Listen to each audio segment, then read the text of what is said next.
Vamos continuar o papo com o doutor Eduardo Leite. Realmente, o pessoal da produção aqui da direção acabou de confirmar, o valor é esse mesmo, R$1.000, né? O que fica aí pequeno demais, né? Perto do tamanho da punição de ser rebaixado. Mas tem mais gente que tem que pagar aqui, né? O Flamengo também perdeu 4 pontos, mas também ele não teve essa punição, ele estava numa condição melhor na tabela, então mesmo perdendo os 4 pontos, ele não chega na zona de rebaixamento, fica fora, mas também é obrigado a pagar essa multa de R$1.000, né?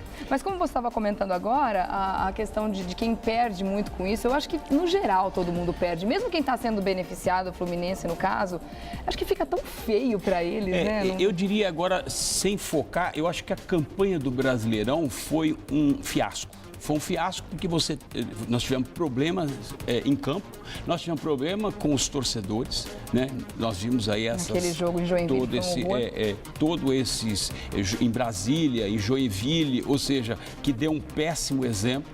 Né, no esporte, sobretudo no futebol, que é justamente a cara do Brasil. Eu acho que esse julgamento do tribunal também, de uma certa forma, ajuda a derrubar a credibilidade do futebol. Então, eu acho que você tem que repensar. Como tudo na vida, tem que ser repensado. E sabe o que é muito complicado nessa questão também? Esse tipo de coisa que está acontecendo aqui, isso fica engasgado na garganta do torcedor. Ao contrário do que, isso não é uma crítica que eu vou fazer não, tá? É uma constatação, é só um comentário. Ao contrário da memória que o brasileiro tem para política, para saber em quem votou, em vereador, que falam muito isso, né? Você lembra que você votou para vereador, você lembra que você votou para deputado, você não lembra, você não cobra, não sei o quê. No caso do futebol, isso não acontece. O torcedor lembra de coisas que aconteceram, mas nos primórdios. Não, porque naquele jogo em 1970, não sei, isso tudo fica engasgado, fica na garganta do torcedor. E tudo que acontece pode ser utilizado no futuro como um pretexto, como um argumento para estourar a violência, como aconteceu no jogo em Joinville. Vamos supor que, de repente, no futuro, essas duas torcidas vão se enfrentar. Isso vai estar aqui, ó, na garganta do torcedor. Isso pode gerar, infelizmente, pode gerar uma confusão entre torcidas, né, doutor Eduardo? Isso, na verdade, isso é um processo de somatização, né? E aí você cria problemas para os clubes, sobretudo. Você sabe que a Nissan já rompeu com o Vasco e já justificou por conta da violência em Joinville. O Fluminense parece que já está tendo problema para poder manter os seus patrocinadores também, ou seja, até por conta dessa discussão toda. A marca não então, quer, o que acontece? A marca associada a um time que está sendo favorecido dessa forma. Exatamente. Então, o que acontece? Os patrocinadores, eles recuam, eles retiram o seu patrocínio. Consequentemente, os próprios clubes começam a pagar um preço por isso. E um preço o quê? De credibilidade? Não, um preço financeiro, porque passa a não ter mais o patrocínio, né? Se uma tirou, a outra não vai querer entrar no lugar. Então, eu acho que o Campeonato Brasileiro, este ano, realmente foi um fiasco. Acho que os times que vão pensar para o próximo ano, ou seja, se vale ou não a pena, né? Ou seja, fazer toda uma campanha, investir todo esse dinheiro para depois chegar no final e ter toda essa palhaçada, né? Bom, mas eu acho o seguinte, tudo que aconteceu é a cara do Brasil, né? O Brasil é exatamente isso, é uma palhaçada generalizada, porque na verdade se você for para o campo político é a mesma coisa, é a mesma baderna. Então para onde você... Vamos falar abertamente. Parece que a coisa é feita mesmo, ainda falando do Campeonato Brasileiro, parece que a coisa é feita, essa coisa de pontos corridos, que é justamente para dar margem a esse tipo de coisa. De repente, quem não é favorecido, quem a gente não quer que fique por último, enfim. Imagina se fosse um mata-mata. Chegou oitavas de final, quem perdeu, saiu. Quartas de final, quem perdeu, saiu, entendeu? Mata-mata é assim. Agora vem com essa coisa de ponto corrido, o campeonato fica sem graça, fica sem emoção, né? E ainda dá margem para esse tipo de discussão no final. Quer dizer, você acha que o campeonato tá ganho, tá perdido, não tá. Eu tenho uma percepção. Aquele que perdeu tem que sair, obviamente. Não é? Ou seja, não é aquela questão de jogo de números, jogo de... É outra coisa também, aquele negócio de fez mais gol, fez menos gol. Tá jogando para cumprir tabela, porque já ganhou o campeonato. Coisa mais sem graça. Entendeu? Ou seja, as pessoas têm que entrar para ganhar ou perder. Ou empatar, ou faz aquela apuração. Mas a apuração ela tem que ser matemática. Matemática, sobretudo, em função dos resultados. Claro, né? porque apresentou em campo, né? Não tem sentido. Você faz toda uma campanha sonha e aí chega lá, tá bom, agora sinto muito, mas você perdeu, vai para a Série B, entendeu? Não faz o menor Entendeu? sentido. Porque na verdade você perdeu no tribunal, você perdeu lá no tribunal e por essa razão você... Então, é isso que tem que repensar. Mas eu concordo com você, que a palhaçada reflete tudo que a gente vive em termos de palhaçada geral.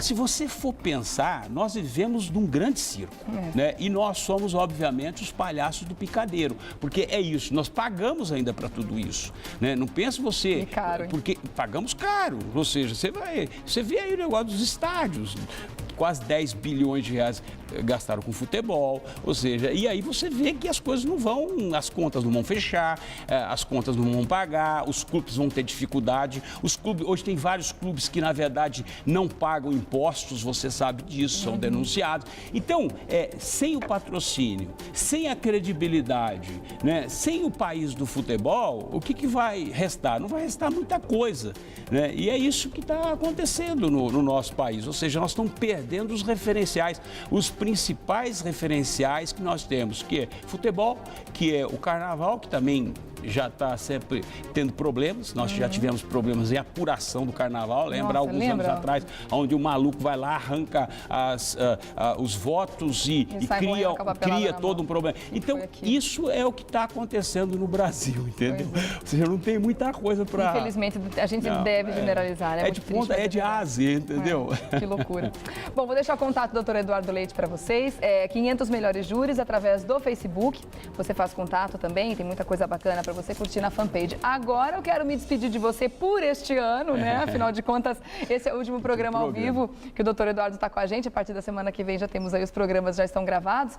Mas obrigada por tudo, Dr. Eduardo. Foi um ano incrível, muito obrigada mesmo. O senhor veio somar, né? Ficar com a gente esse ano todo e somou demais em informação, em comentários, em análises. Eu imagino que não só eu aprendi muito com você ao longo desse ano, mas as pessoas que estão em casa, você chamou as pessoas para discussões extremamente relevantes, extremamente importantes, de pontos que a gente deve parar para pensar aqui do nosso país. Muito obrigada. Regiane, eu só posso agradecer por esse ano de 2013 estar aqui com vocês, né, com algumas faltas, mas justificadas, obviamente. 100%. Né, e obviamente, está contribuindo para você, contribuindo para o país, contribuindo para que as pessoas possam refletir, para que as pessoas possam pensar, para que as pessoas não aceitem de uma forma tão natural, né, ou seja, não se acomodem, né, como geralmente, às vezes, o brasileiro está acostumado. Então, a minha vinda aqui é justamente para provocar essa situação. Às vezes eu sou um pouco mais polêmico, às vezes eu sou um pouquinho mais, talvez, agressivo, mas eu acho que faz parte do jogo, faz parte da discussão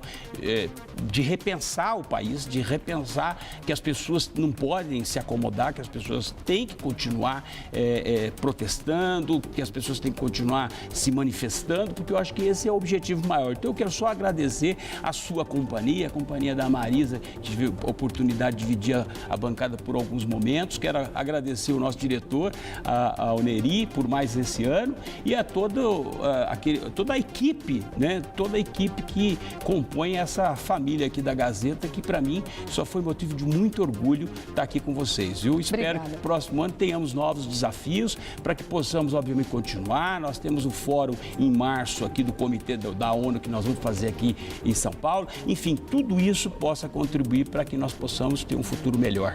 Em nome de todos do Revista da Cidade, também agradeço a você, viu? Muito obrigada, um ótimo Natal para você, uma excelente passagem de ano, tá bom? Para você, para a família e para todos. Obrigada, até uma próxima. Obrigado. Muito legal, já vai dando aquela saudade.